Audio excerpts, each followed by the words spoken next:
Bienvenidos, bienvenidas a su programa bíblico existencial, este momento de estudio, de profundización y de encuentro con el misterio de la palabra.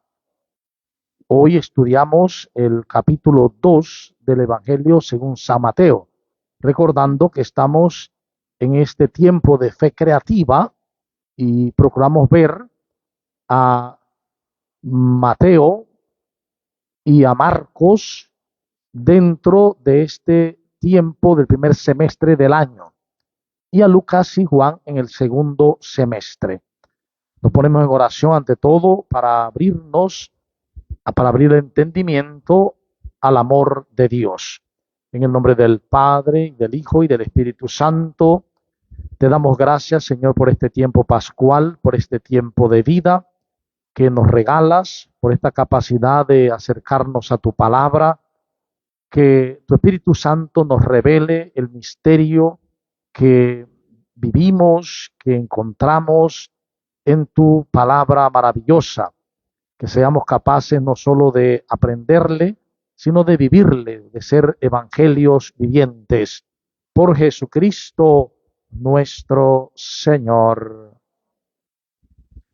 Capítulo 2 de San Mateo.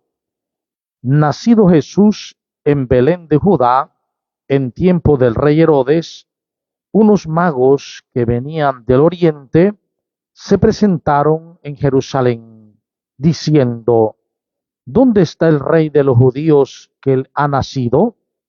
Pues vimos su estrella en el oriente y hemos venido a adorarlo. Al oírlo, el rey Herodes se asustó y con él toda Jerusalén. Convocando a todos los sumos sacerdotes y escribas del pueblo, les preguntó dónde había de nacer el Cristo. Ellos le contestaron: en Belén de Judá, porque así está escrito por el profeta: y tú, Belén, tierra de Judá, no eres la menor entre los principales clanes de Judá, porque de ti saldrá un jefe que apacentará a mi pueblo Israel. Entonces Herodes llamó aparte a los magos y por sus datos precisó el tiempo de la aparición de la estrella. Después los envió a Belén y les dijo: vayan y averigüen con cuidado sobre ese niño, y cuando lo encuentren me comunican para ir también yo a adorarlo. Ellos, después de oír al rey, se pusieron en camino, y aquí que una estrella que había visto en el oriente iba delante de ellos, hasta que llegó y se detuvo encima del lugar donde estaba el niño. Al ver la estrella se llenaron de inmensa alegría. Entraron en la casa, vieron al niño con María su madre, y postrándose lo adoraron. Abrieron luego los cofres y le ofrecieron oro, incienso y mirra. Y avisados en sueño de que no volvieran a donde Herodes, se retiraron a su tierra por otro camino. Cuando ellos se retiraron, el ángel del Señor se apareció en sueños a José y le dijo: levántate, toma contigo al niño y a su madre y huye a Egipto y quédate allí hasta que yo te lo diga, porque Herodes va a buscar al niño para matarlo. Él se levantó, tomó de noche al niño y a su madre y se retiró a Egipto y se quedó allí hasta la muerte de Herodes, para que se cumpliera lo dicho por el Señor por medio del profeta: de Egipto llamé a mi hijo. Entonces Herodes, al verse burlado por los magos, se enfureció terriblemente y envió a matar a todos los niños de Belén y de toda su comarca, de 2 años para abajo, según el tiempo que habían precisado los magos. Entonces se cumplió lo dicho por el profeta Jeremías: un clamor se ha oído en Ramá, mucho llanto y lamento. Es Raquel que llora a sus hijos y no quiere consolarse porque ya no existen. Muerto Herodes, el ángel del Señor se apareció en sueños a José en Egipto y le dijo: levántate, toma contigo al niño y a su madre y vete a la tierra de Israel, pues ya han muerto los que buscaban la vida del niño. Él se levantó, tomó consigo al niño y a su madre y entró en la tierra de Israel. Pero al enterarse de que Arquelao reinaba en Judá en lugar de su padre Herodes, tuvo miedo de ir allá y avisado en sueños se retiró a la región de Galilea y fue a vivir a una ciudad llamada Nazaret, para que se cumpliera lo dicho por los profetas, será llamado Nazareo. Palabra del Señor. Este capítulo 2 es un capítulo de una riqueza impresionante. Recordemos que los evangelios no son historia biográfica de Jesús, sino que los evangelios buscan ser unas catequesis teológicas, pastorales, para suscitar la fe. Los que escribieron los evangelios nunca pensaron escribir una historia de Jesús. O sea, en la cabeza de ellos, en la intención de ellos y en el modo de escribir de entonces, no se buscaba eso, hacer una historia de Jesús, sino hacer una catequesis teológica, espiritual, litúrgica, que suscite la fe de aquellos que escuchan la narración. Porque también hay que entender que las narraciones, aunque ya se ponen por escrito, en aquel momento pocas personas sabían leer. Por lo tanto, estaban las narraciones orales y las escritas que se leían o se contaban a la comunidad. Y la gente escuchaba con atención.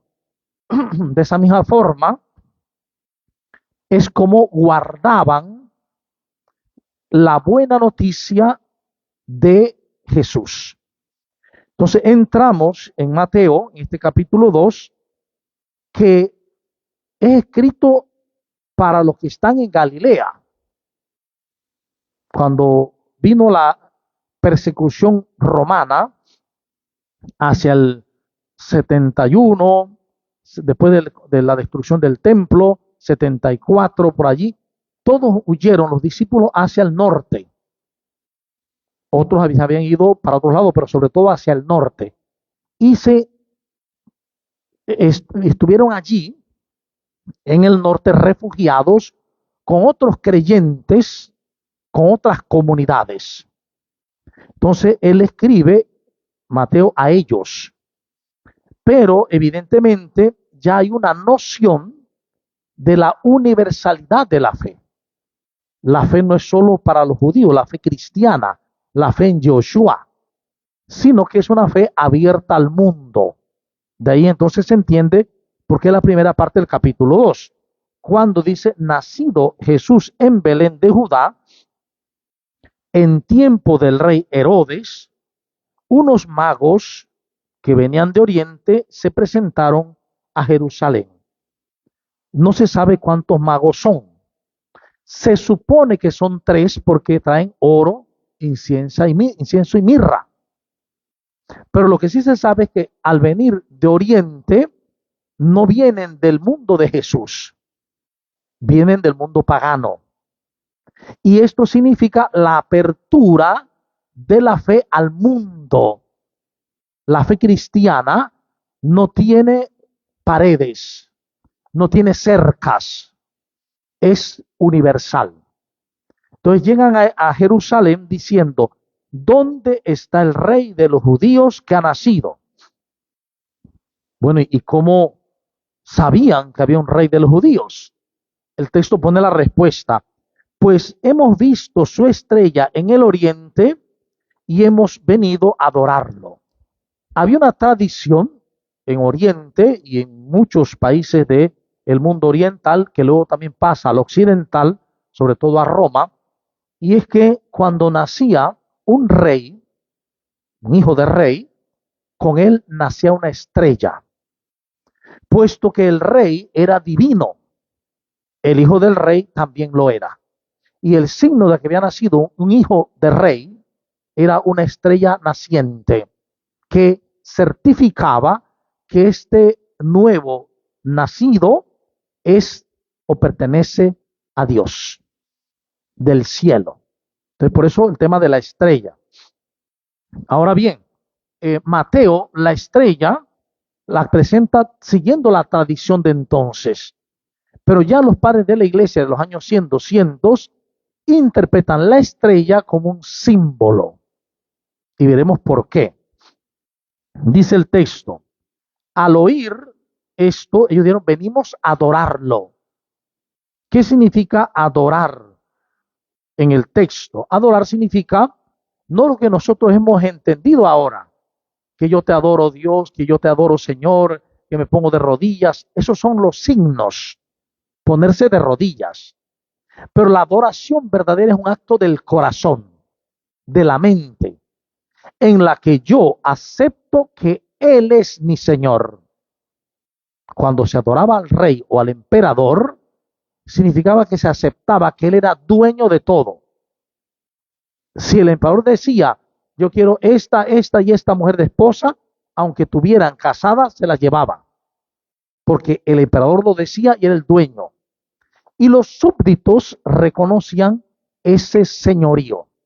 Por lo tanto, cuando ellos dicen vamos a adorarlo, están diciendo que van a reconocer, no solo ellos, sino el mundo pagano, el mundo que no es judío, van a reconocer a Jesús como Señor, como dueño absoluto de sus vidas, como aquel que pueda hacer lo que Él quiera con mi vida.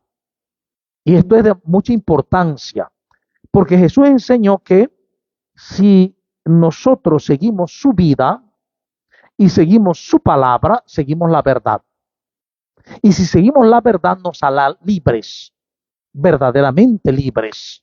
Es decir, que el seguir o no a Jesús es de importancia vital, ayer y hoy.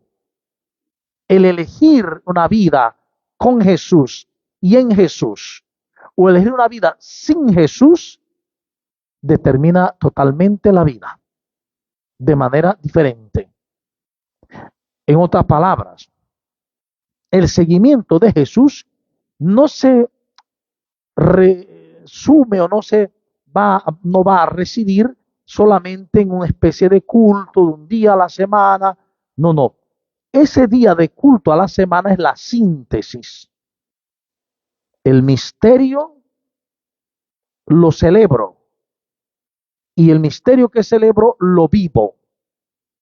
Esa síntesis es para hacer memorial, para que no olvidemos el camino auténtico de la fe, que es un camino que se realiza en la vida diaria. En la vida diaria es como se vive en cristiano. No es cuando se va a misa, no es cuando se va a la comunidad, cuando se va al grupo, no. Allí uno se está como nutriendo, como ejercitando en la anamnesis, en ese recordar. Pero donde se realiza realmente la vida cristiana es en la vida diaria, en la de cada día, en la de cada momento. Al oír el rey Herodes, dice, esto se asustó y con él toda Jerusalén. ¿Por qué se asustó el rey Herodes? ¿Por qué se asusta Jerusalén? Por dos motivos. Uno, Herodes, un rey, sabe que si nace un nuevo rey, un día ese nuevo rey lo va a suceder, tarde o temprano. Y segundo, para el mundo hebreo, que naciera un rey dentro de ellos, habría la posibilidad de que el pueblo se levantaría contra Roma. Y Roma vendría contra Jerusalén y lo aplastaría. Ese es el gran problema. Por eso ellos también se asustaron. Todo el pueblo se asustó. Convocando a todos los sumos sacerdotes y escribas del pueblo, les preguntó dónde había de nacer el Cristo, el ungido, el rey. Ellos le dijeron que en Belén de Judea, porque allí estaba escrito por el profeta, y tú, Belén, tierra de Judá, no eres no la menor entre los principales clanes de Judá, porque de ti saldrá un jefe que apacentará a mi pueblo Israel. Esta parte es una cita de Miqueas 5:1. ¿Qué hizo Herodes? Dice, llamó aparte a los magos y por sus datos precisó el tiempo de la aparición de la estrella. Después los envió a Belén y les dijo, vayan y averigüen con cuidado sobre ese niño. Y cuando lo encuentren, me lo comunican para ir también yo a adorarlo. Aquí está la estrategia del rey. El rey le dice a los magos que vayan a Belén y que le digan dónde nació el niño, para él ir a adorarlo. Pero es mentira, es una falsedad. Lo que él quería era ir a matarle. Él quería ir a matarlo. Eso es lo que en realidad sucede en cada uno de nosotros. Nosotros tenemos un rey que gobierna nuestras vidas. ¿Cómo se llama? ¿Ah? No, nuestro ego. Ese es nuestro Dios. Y entonces Jesús viene como Dios verdadero a revelarnos el Dios verdadero y a reinar en nosotros. Y nuestro ego quiere matar a Jesús siempre. Muchas veces quiere saber dónde está Jesús, dice que para adorar no es para matarlo. Porque nuestro ego, nuestro yo falso, lo que quiere es él reinar. ¿Ustedes no se han dado cuenta cómo sutilmente uno en la iglesia está en la parroquia, en un grupo? Sin embargo, continuamente quiero vivir como yo quiero. Y quiero hacer lo que yo quiero. Y quiero vivir en el grupo como yo quiero. Y entonces quiero aprovecharme de los demás, como lo hacen en el mundo. Quiero serruchar los pisos de los demás. ¿Ve? Incluso trato a los demás como el mundo trata, aplastando, dominando, etcétera. Ese es el ego. Y el ego quiere matar a Jesús siempre. Entonces, el nacimiento de Jesús es que Él viene a nacer en nosotros. Recordemos el Adviento y la Navidad. Él viene a nacer en nosotros para destronar el ego. Para que nosotros aprendamos ya no a vivir como nos da la gana, sino como Jesús nos enseña a vivir. Ese es el problema. Y fíjense que hasta hoy todavía la gente se estremece cuando uno dice esto. Es que vivir según Jesús, vivir mi matrimonio según Jesús, vivir mi trabajo según Jesús, vivir con mis amigos o enemigos según Jesús. Oh, no, yo quiero odiar a mis enemigos y tratarlos mal y quiero tratar mal a la mujer cuando hay que tratarla mal y doblegarla o doblegar al hombre también. Y quiero gritarle a mis padres, quiero gritarle a mis hijos. Y quiero dominar. Ese es el ego que no quiere que Jesús reine. Por eso vivimos lo mismo de Herodes. Queremos ver a Jesús pero para matarlo. ¿Cómo lo matamos? Poniendo en nuestra mente un Jesús que no es Jesús. Es decir, poniendo en nuestras mentes un Jesús que no coincide con el Jesús de los evangelios. Un Jesús que no coincide con el Jesús que se narra como experiencia de la comunidad. Un Jesús que no nos da los 4 elementos que él seguía. Primero, la persona humana. El hambre de la persona humana. El dolor de la persona humana y las relaciones de la persona humana. Y todo eso llevarlo a la vida de Dios. Entonces es mejor tener un Jesús que yo lo sobo y lo toco porque este es Cristo, pero el Cristo se queda allá en el salón cuando me voy, o en el templo cuando me voy, ese Cristo que yo toqué, el Cristo. o el Cristo que yo dejo de pronto en las oraciones. A diferencia del Cristo que Jesús muestra que está en los hermanos, que está en las hermanas, en cada uno y en cada una. Entonces resulta que yo no quiero aceptar eso, porque yo no quiero ver a Jesús en los demás. A los demás los quiero matar a Jesús. Ven la comparación interesantísima, ¿no? ¿Qué pasa? En realidad, él quería matar al niño, no adorarlo. Nosotros queremos un Jesús que haga lo que nosotros queremos. No un Jesús que yo adore de verdad, al cual yo le diga, aquí está mi vida, condúceme tú. Yo quiero vivir como tú. Yo quiero pensar como tú. Yo quiero sentir como tú. Y quiero actuar como tú. Esa es la gran diferencia. Cuando yo le digo a Jesús, yo quiero vivir como tú, pensar como tú, sentir como tú, yo lo voy a adorar. Cuando yo quiero vivir como me da la gana, yo lo voy a matar. Por eso hay solamente dos caminos. O juntamos o desparramamos. O estamos a favor suyo o estamos en contra suyo. No hay más. Y miren, entonces Herodes llamó aparte, dije, a los magos que ellos quería adorarlo. Ellos, después de oír al rey, se pusieron en camino. Esto es un detalle también importante. Se pusieron en camino. Cuando uno quiere encontrarse con Jesús, hay que ponerse en camino.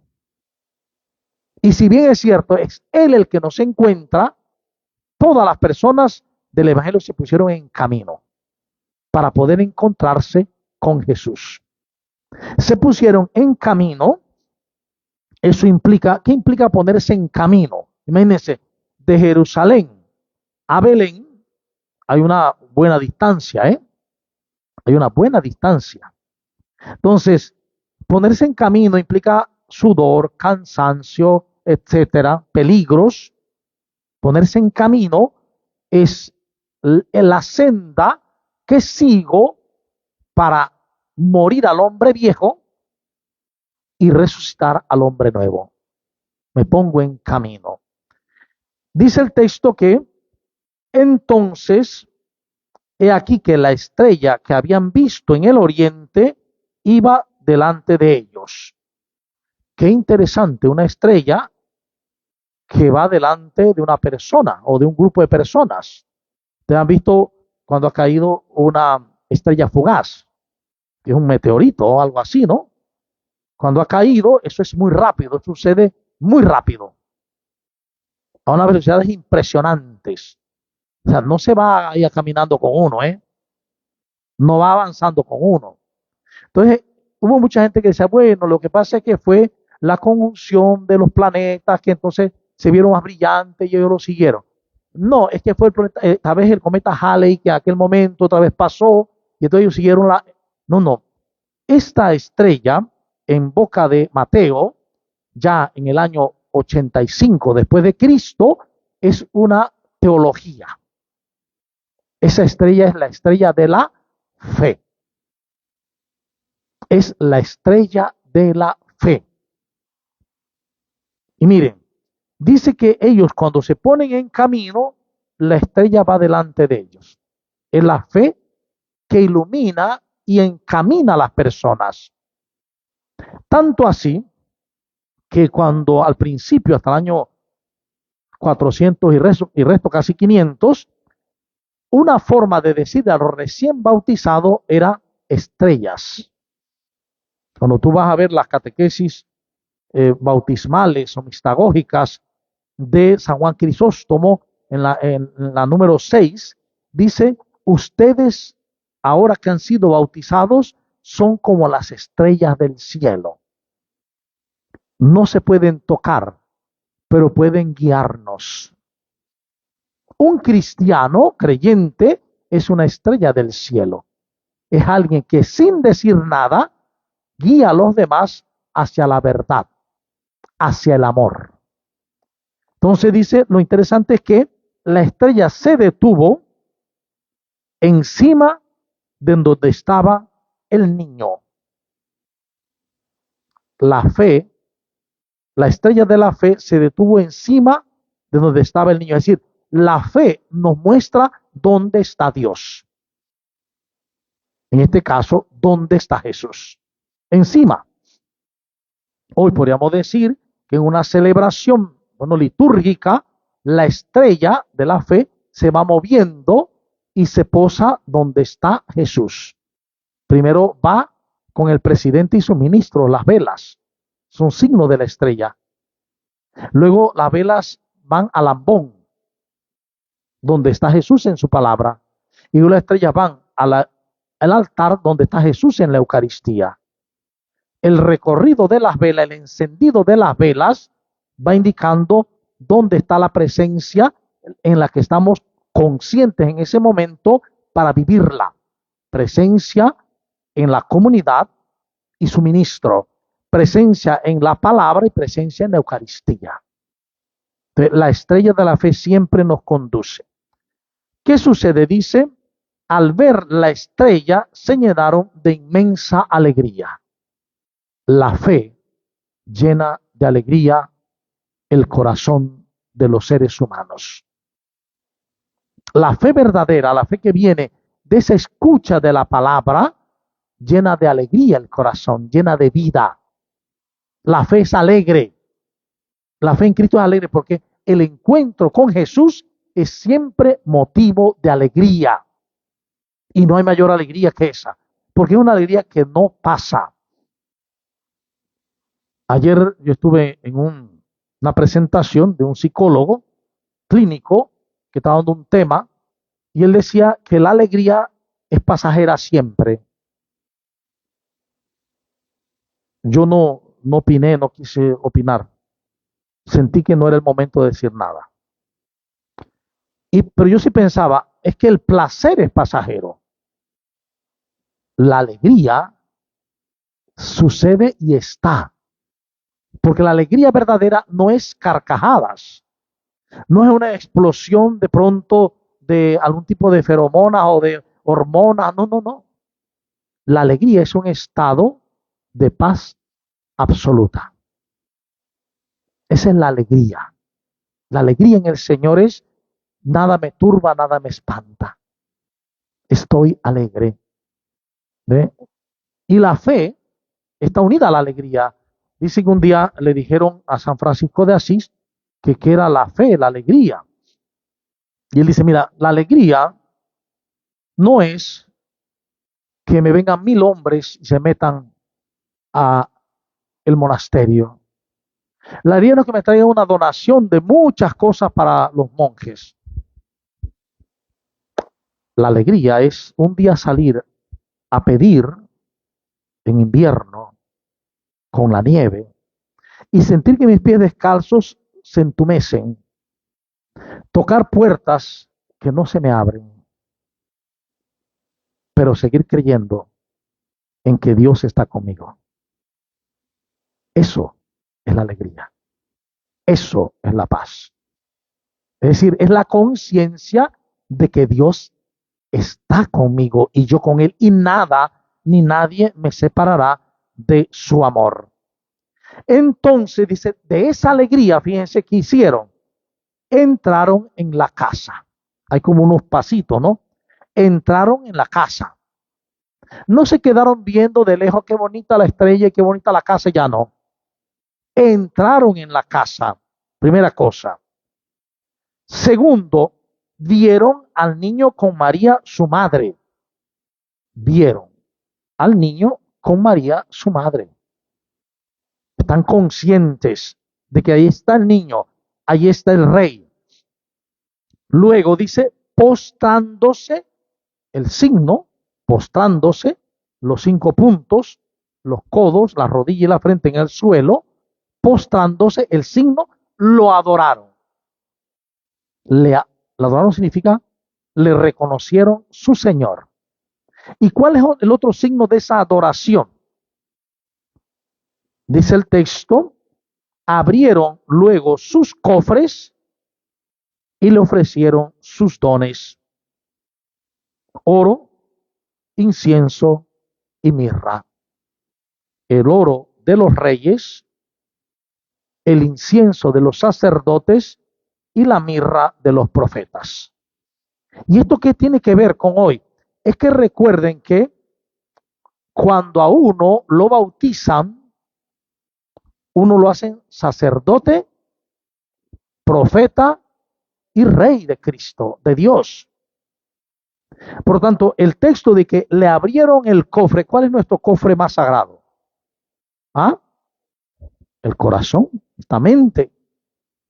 Ellos se lo abrieron a Jesús y le entregaron el oro, el incienso y la mirra, toda la vida cristiana, toda, de sacerdotes, de profetas y de reyes. Dice, después de esto, y avisados en sueños de que no volvieran donde Herodes, se retiraron a su tierra por otro camino. ¿Qué estamos viendo aquí? A unos magos que no se dirigen por sus meras emociones. Se dejan conducir por Dios, por la estrella de la fe, y ahora dice que en sueños le dijo que no volvieran donde Herodes.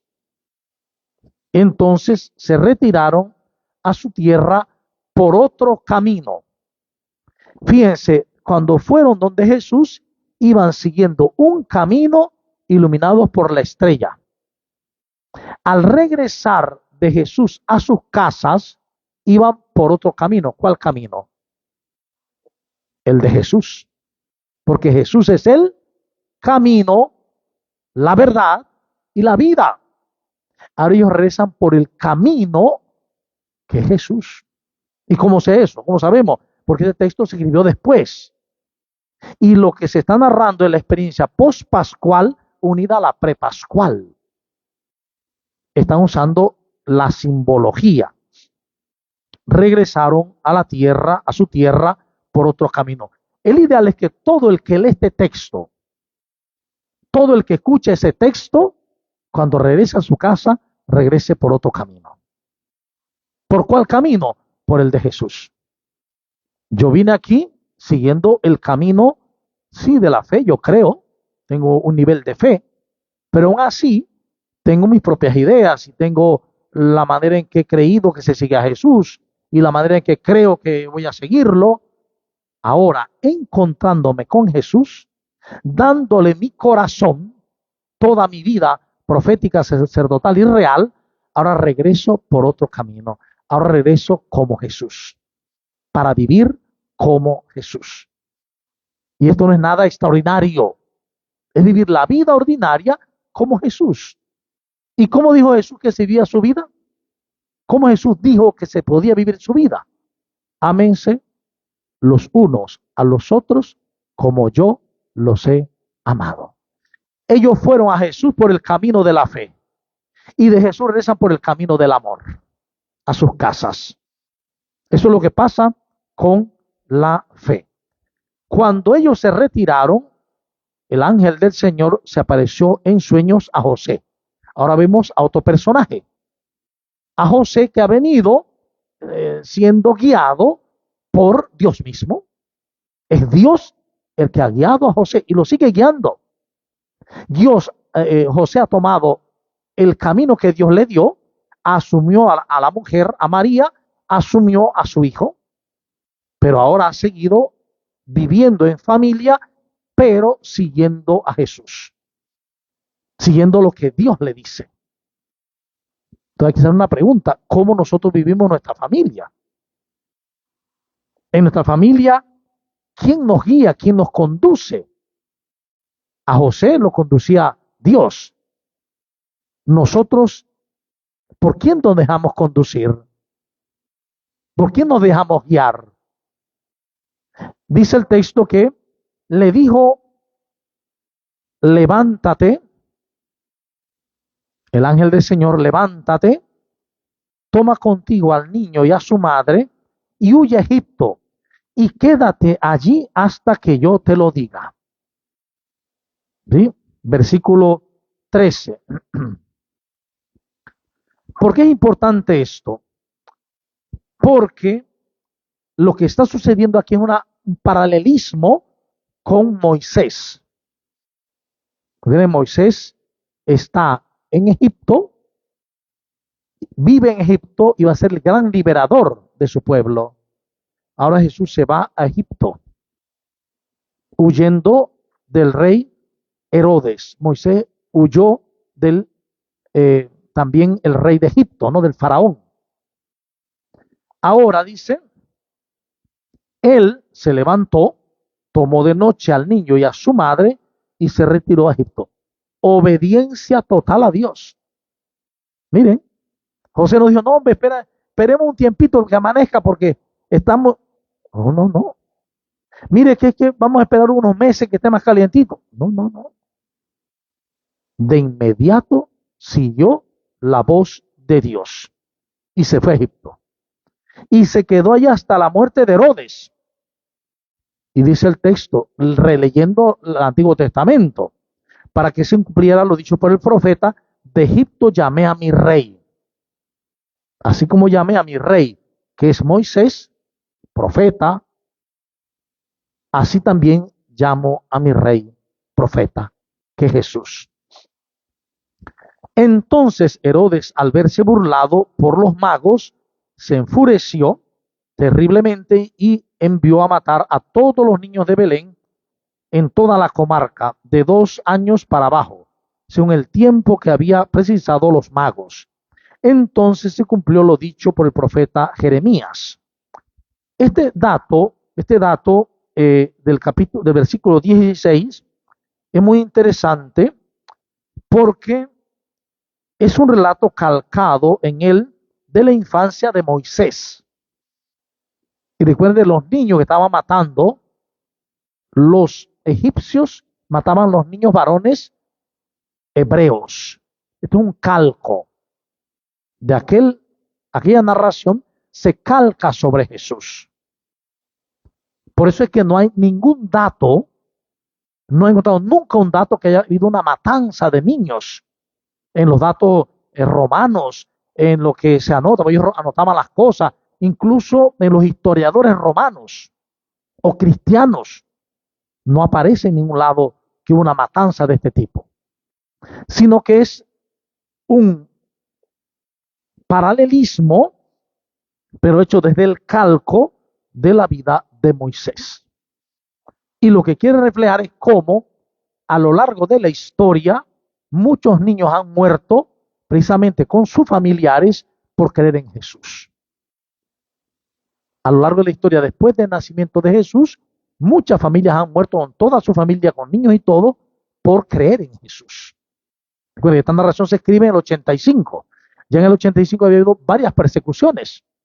Habían matado muchas familias cristianas, incluyendo niños. Entonces, todo eso se utiliza para el relato.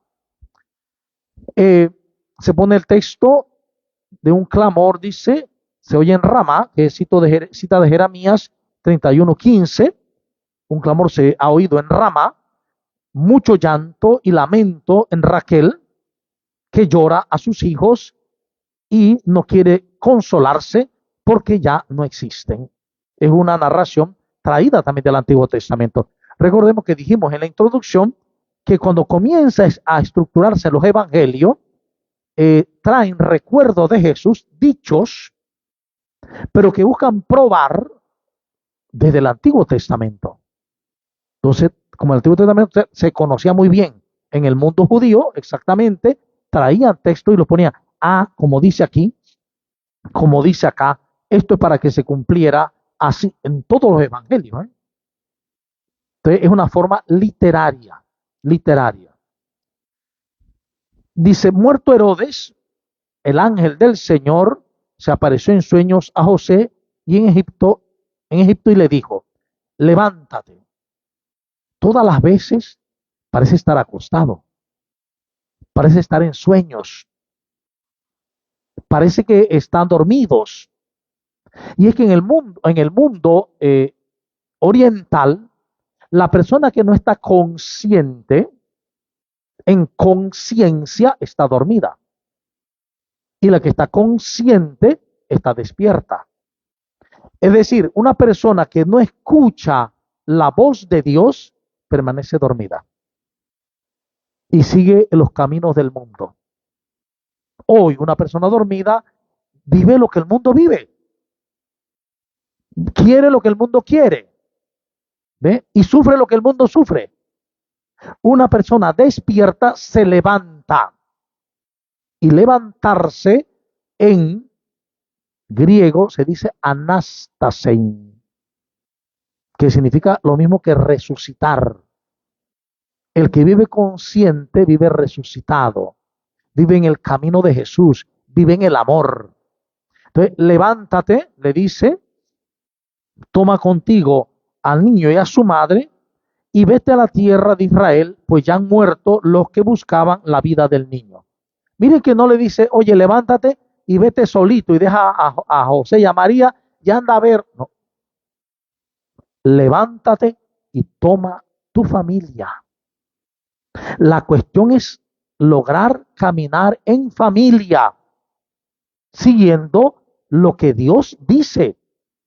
Porque si José se hubiera levantado y María hubiera dicho, no, yo me quedo mejor un poco y si todo está bien, vuelve a buscarme. ¿Qué hubiera pasado? No están siguiendo el camino de Jesús como quiere. Están siguiendo su propio camino. Entonces, el camino de seguir juntos al Señor. Al Señor. Que está hablando, dice, a través del ángel. Él se levantó de inmediato, fíjense. No dijo, bueno, déjame pensarlo. Voy a ver si puedo. No, se levantó, tomó consigo al niño y a su madre y vino a la tierra de Israel. Pero al enterarse de que Arquelao, es decir, hijo de Herodes, estaba todavía en lugar de su padre, tuvo miedo. A veces el miedo, muchas veces el miedo una emoción normal. Si no tuviéramos miedo, nos moriríamos muy fácil. No tiene miedo a los carros, me tiro. No tengo miedo, me tiro. No, el miedo ayuda a preservar la vida. Él se dio cuenta de eso y tuvo miedo. Pero no siguió el camino del miedo. Ahora salgo huyendo otra vez. No. Escuchó a Dios que le hablaba. El ángel del Señor le dijo, pues, y él se fue y lo llevó a Galilea, a una ciudad llamada Nazaret, para que se cumpliera lo dicho por los profetas, será llamado Nazoreo o Nazir. Pero aquí lo interesante es que otra vez el ángel del Señor le llama, le habla, le dice, le acompaña. ¿Qué nos está diciendo a nosotros hoy esto? Que también Dios nos habla cada día y nos dice por dónde debemos ir y a dónde debemos ir. De ahí por qué nuestra respuesta debe ser, Señor, Espíritu Santo, guía mi vida hoy. Dime qué debo decir, cómo decirlo y a quién decirlo. Estar consciente de eso. Como José estaba consciente de lo que el Señor le decía y vivía consciente de eso que le decía. Solo de esa manera podremos llevar a cabo ese proyecto de Dios que tiene en nosotros. Y miren, Dios tiene un proyecto en Jesús, el proyecto de la salvación. Pero Dios también tiene un proyecto en cada uno de nosotros. ¿Qué proyecto es ese? ¿Cuál es el proyecto nuestro?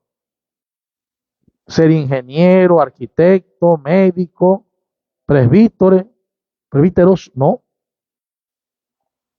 Lo decía Jesús el domingo. Como el Padre me envió a mí, así los envío yo.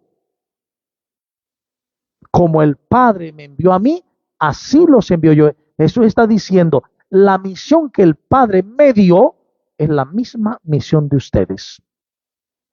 La de ser salvadores.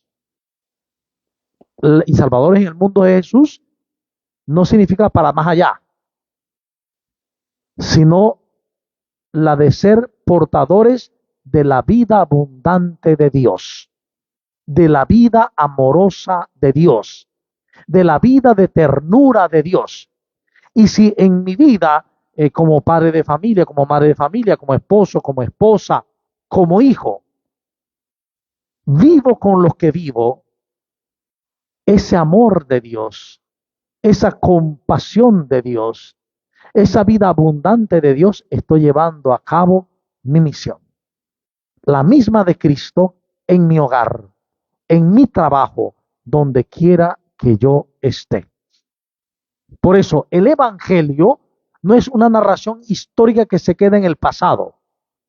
No es una estructura catequética inspirada por el Espíritu Santo para que en todos los tiempos se haga realidad.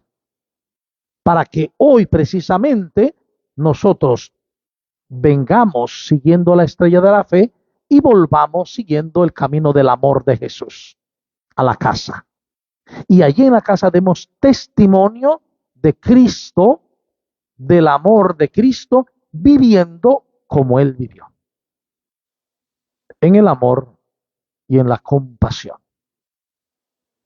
Entonces, bien, lo dejamos aquí para abrirnos a las preguntas, para ver si hay algunas preguntas que quieran realizar, aportaciones, ideas, etcétera.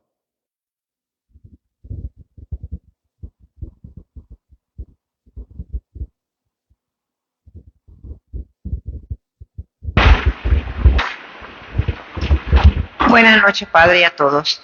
Usted decía hace un tantito que estar dormido significa que estás desconectado, ¿sí?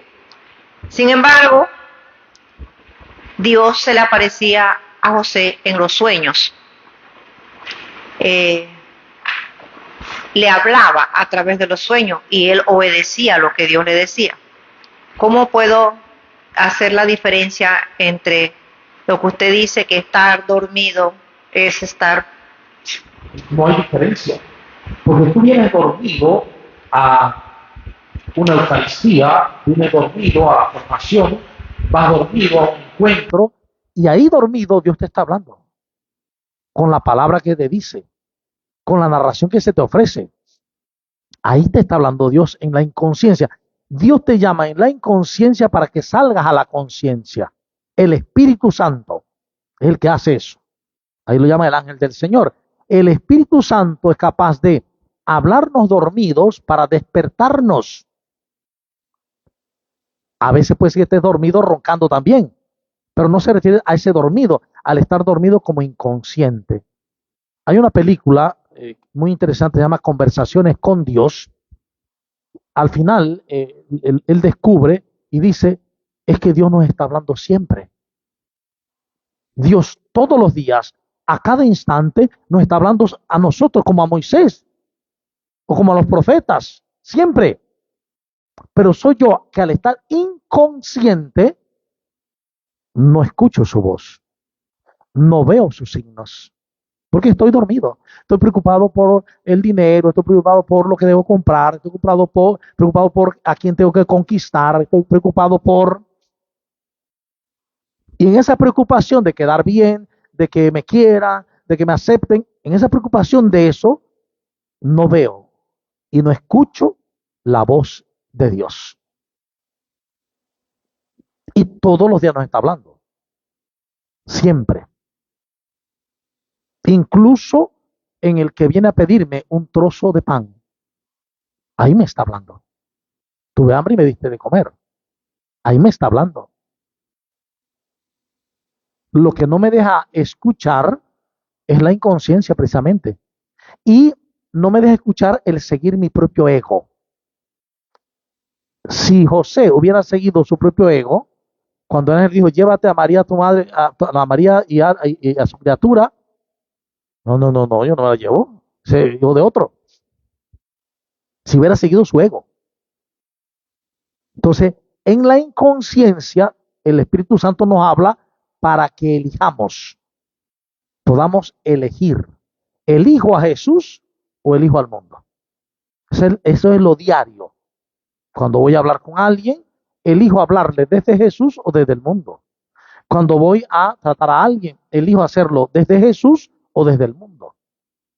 Es continua elección. Y allí me está hablando Dios. Háblale como Jesús. Ama, perdona, no juzgues, no condenes. Allí nos está hablando. Siempre. Porque Dios nos ama a todos por igual. Y por eso nos habla a todos. Entonces, no pensemos que Dios le habla nada más a unos. Hay una gente predilecta a la que Dios le habla. No, no, no. Dios nos ama a todos y nos habla a todos. Solo que nosotros no escuchamos o no queremos seguirle. No queremos elegir el camino. Y como él dijo, nos dijo Jesús, o están conmigo o están contra mí. O juntan o desparraman. Entonces, es una elección. O estoy con él o contra él. Él me dice, ama. Y yo digo, no, yo voy a amar a mi familia. Pero el compañero de trabajo, no, no, no, yo ese no lo amo. Entonces estás contra él. Porque él te dijo, ama. ¿A quién? A todos. ¿A quién? Hasta los enemigos. ¿Ves? Entonces, a veces, ¿qué hemos hecho nosotros en el seguimiento cristiano? Seguir un Jesús a nuestra medida. No el Jesús del Evangelio. Y es por eso entonces que nuestras comunidades no se aman. Nuestras pastorales no se aman. Nuestras parroquias no se aman. Porque estamos siguiendo a un Jesús que ha sido, podríamos decir, manipulado, cercenado, y solo tomamos unas partes, lo que nos conviene, que nos ayude, que me salve, que me cure, que me dé empleo, que cambie a mi marido, que cambie a mi mujer, etcétera, etcétera. Pero seguir al Jesús verdadero, eso implica escucharlo y elegir cada instante. Algo pasó y no me gustó. Bueno, reconozco mi emoción, no me gustó. Ahora, ¿cómo voy a responder? No lo voy a hacer desde la emoción, lo voy a hacer ahora desde Cristo. Entiendo ahora lo que hizo. Lo hizo porque quería hacerlo mejor para él o para ella. Y si hubiera sido yo, también lo hubiera hecho así. Entonces paso por alto eso. Y ya la vida se vuelve florecida. Se vuelve otra cosa. Se vuelve amor. Se vuelve auténtica alegría. Cuando yo sigo mi yo, mi ego, soy reactivo. Me tiran un papelito y yo le tiro dos papelitos. Me dice una palabra, le digo dos. Me dice una vulgaridad, respondo con dos más. Ese es el reactivo. La persona reactiva. La persona en Cristo no es que no siente, es que empieza a descubrir el sentir diferente. Incluso empieza a descubrir más allá. Cuando uno llega más allá se da cuenta que nadie me puede ofender.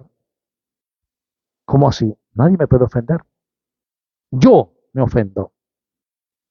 Cuando alguien dice algo, por muy vulgar que sea, por muy fuerte que sea, por muy hiriente que sea, yo elijo ofenderme o no. Si yo sé que soy un hijo de Dios, una hija de Dios, invulnerable, porque soy espíritu de Dios, y que nada de lo que el otro piense o diga realmente me va a afectar, pues puede decir lo que quiera. Es más, te bendigo. Por eso Jesús dice, bendigan a los que le maldicen. Es que eso no lo puede hacer todo el mundo hasta que no se encuentre con el Jesús verdadero.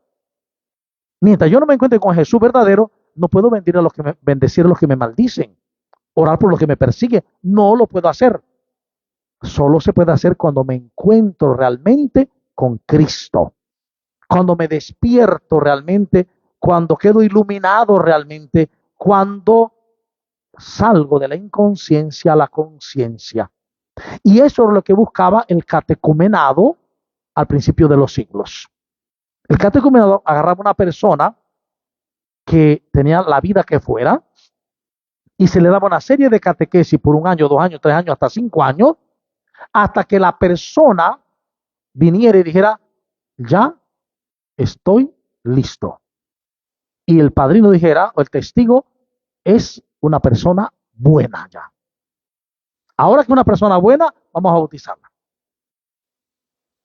Ya está iluminada por Cristo mismo. Ya él entiende que la vida que tiene que vivir es igual que la de Jesús, que pasó haciendo el bien. Es una vida igual que la de Jesús, que pasa amando.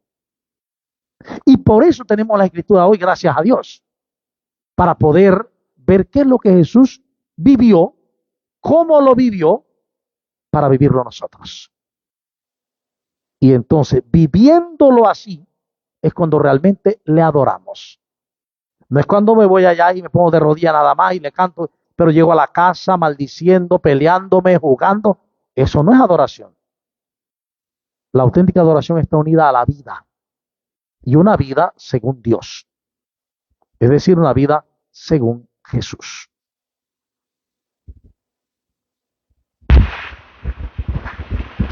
Entonces, Padre, no es posible desde el punto de vista humano, ¿verdad? Amar como Jesús.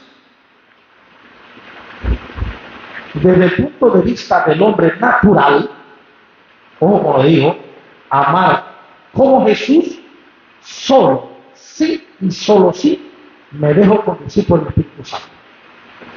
Es decir, puedo estar en otra religión, pero si me dejo conducir por el Espíritu Santo, puedo amar como Jesús. Porque siempre vive en el ser humano el ego, ¿no?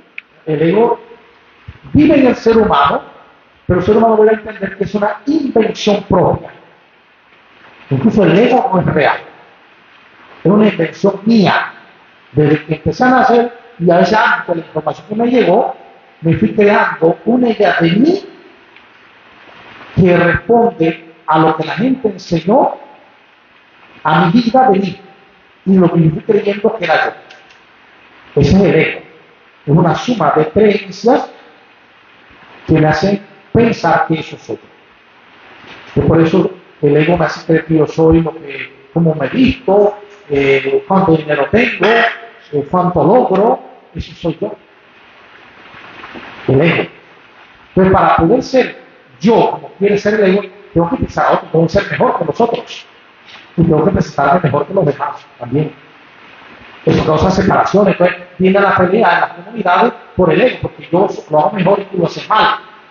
Entonces, como lo haces mal, te regaño por haberlo hecho mal. Ese es el ego. El Espíritu Santo no va por ahí. Es el Espíritu del amor. Entonces, todo ser humano puede amar como Jesús. Pero sí, y solo sí, se deja conducir por el Espíritu. Sí, y solo sí elige la vida de Jesús. Si no, pues,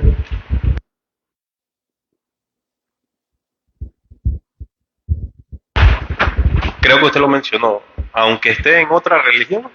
exacto. Aunque tenga otra religión, si la persona se deja conducir por el Espíritu de Dios, el Espíritu del amor, va a vivir como Jesús.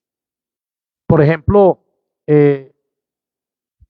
Mandela, ¿quién más? Gandhi, ¿y cuántos más han vivido el amor, la no violencia, el amor al hermano? Y no son cristianos, pero han seguido la voz de Dios que habla a todos y a todas. Y siempre Dios habla de amor. Te llevé al desierto, te llevaré al desierto y te hablaré de amor. Siempre. Y cuando Él me habla de amor, lo que hace es hacerme reconocer que no soy un ego, que soy amor. Imagen y semejanza del amor mismo. Bien, hasta allí lo dejamos entonces. Vamos a terminar con una oración. Te damos gracias, Señor, por tu palabra, por tu mensaje, porque nos iluminas para poder descubrir que tu palabra es hoy y que hoy debemos convertirnos en palabra viviente tuya. Que nos dejemos conducir por tu Espíritu Santo para llevar al mundo tu amor misericordioso y compasivo. Por Jesucristo nuestro Señor. Amén. Y lo esperamos pues el próximo martes a esta misma hora. Mil bendiciones.